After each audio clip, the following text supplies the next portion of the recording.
নমস্কার বন্ধুরা, আজ পাউরুটির একদম নতুন একটি রেসিপি নিয়ে হাজির হয়েছি। এই রেসিপিটা আমি 4খানা পাউরুটি দিয়ে বানাবো। আপনারা চাইলে এর থেকে বেশি পাউরুটি দিয়েও করতে পারেন। একটা বাটি নিয়ে তার মধ্যে নিয়ে নেব গাজর কুচি, ক্যাপসিকাম কুচি, পেঁয়াজ কুচি, কাঁচা লঙ্কা কুচি, টমেটো কুচি, আদা কুচি। আপনারা চাইলে আদা কুচির বদলে আদা বাটাও ব্যবহার করতে পারেন।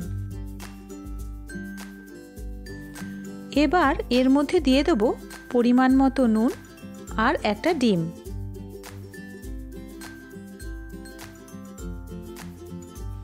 এখন পুরোটার সাথে ডিম খুব ভালো করে মিশিয়ে নেব।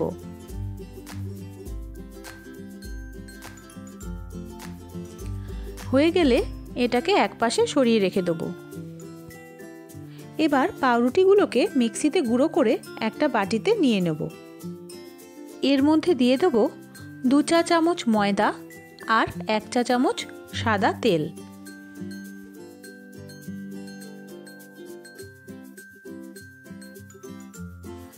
এখন পুরোটাকে ভালো করে মিশিয়ে নেব। মেশানো হয়ে গেলে এর মধ্যে অল্প অল্প করে জল দিয়ে ভালো করে মেখে নিতে হবে। যেরকম আমরা আটার রুটি বানানোর জন্য মাখি, গোলা তৈরি করি, ঠিক সেরকম ধরনের মাখাটা মেখে নিতে হবে।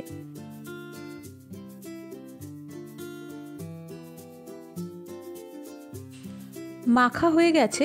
এবার এর মধ্যে দিয়ে দেব আর 1 চামচ সাদা তেল।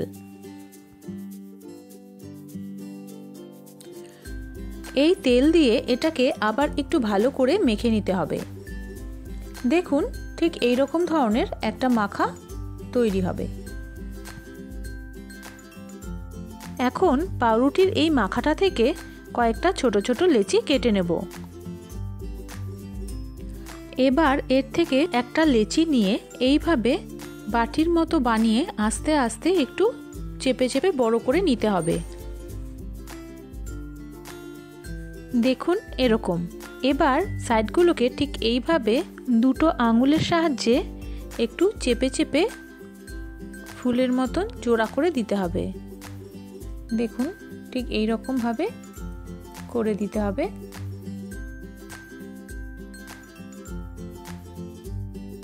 যদি হাত দিয়ে গোল করতে অসুবিধা হয় তাহলে এইভাবে বেলনির সাহায্যে বেলে রুটির মতন একটু পাতলা গোল করে নিতে পারেন।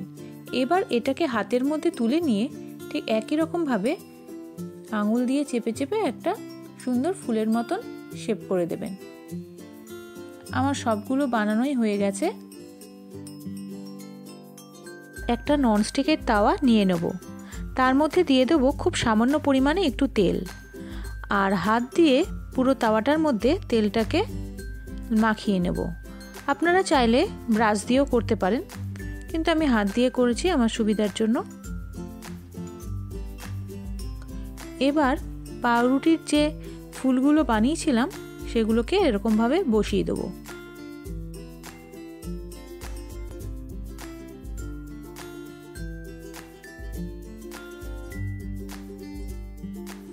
এখন এর মধ্যে ডিম মাখানো সবজিগুলো চামচে করে এইভাবে ভরে দেব। সবগুলোতেই ভরে নেওয়া হয়ে গেছে। এবার এটা গ্যাসে বসিয়ে দেব আর ঢেকে দেব। এই সময় গ্যাসের আঁচ একদম লো রাখবো, বেশি আঁচ দিলে পুড়ে যাবে। 2 থেকে 3 মিনিট রাখার পর ঢাকনা তুলে এগুলোকে উল্টে দিতে হবে। দেখুন, ঠিক এই রকমভাবে 2 হাতের সাহায্যে সাবধানে উল্টোতে হবে।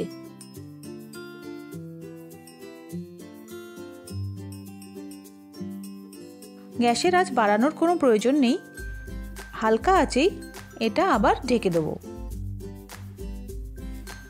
2 মিনিট পর ঢাকনা তুলে এগুলোকে সোজা করে দেব। যদি কোনো সবজির টুকরো বাইরে বেরিয়ে থাকে তাহলে সেটাকে তুলে বাটির মধ্যে এইভাবে বসিয়ে দেবেন। রেসিপিটি ভালো লাগলে ভিডিওটিতে লাইক পাওয়ার আশা রাখবো। যেসব বন্ধুরা আমার চ্যানেলটি সাবস্ক্রাইব করে আমার পাশে রয়েছেন তাদের অসংখ্য ধন্যবাদ। আর যারা এখনও আমার চ্যানেলটি সাবস্ক্রাইব করেননি তাদের কাছে অনুরোধ, চ্যানেলটি সাবস্ক্রাইব করে সাথে থাকুন। সবাই ভালো থাকবেন, সুস্থ থাকবেন। দেখা হচ্ছে আবার পরের ভিডিওতে। ধন্যবাদ।